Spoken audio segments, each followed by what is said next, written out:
Assalamu alaikum wa rahmatullahi wa barakatuh. I wanted to share a quote from Yahya bin Muadh al-Razi, who said, "Real love does not diminish by the cruelty of the beloved, nor does it grow by his grace, but is always the same." So he was a Persian mystic, and he talks about love. This is in the context of loving Allah subhanahu wa ta'ala unconditionally.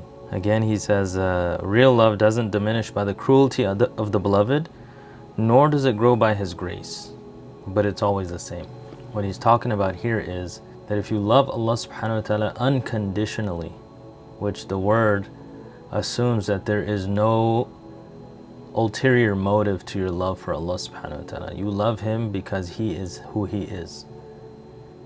If that is the nature of your love, then by the so-called cruelty of the beloved, that love is not going to diminish. If Allah subhanahu wa ta'ala sends difficulties your way, the love doesn't diminish. And if Allah subhanahu wa ta'ala treats you well, Allah subhanahu wa ta'ala showers his blessings on you, then too, the love doesn't grow. It's always the same. So this is what's called unconditional love.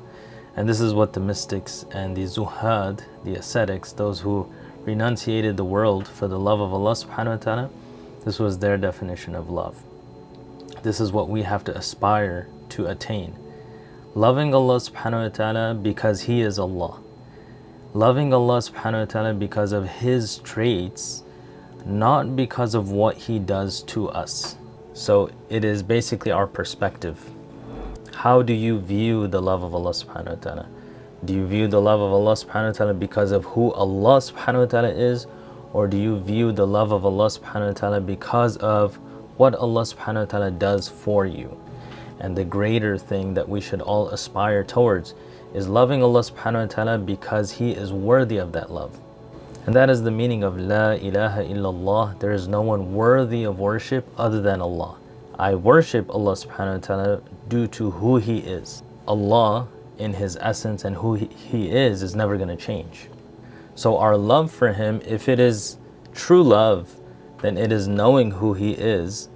And if you really know who Allah subhanahu wa ta'ala is, then your love is also going to be like that. It's going to be perfect love. So this is what the scholar was saying here. I hope this is of benefit. Jazakumullahu khairan.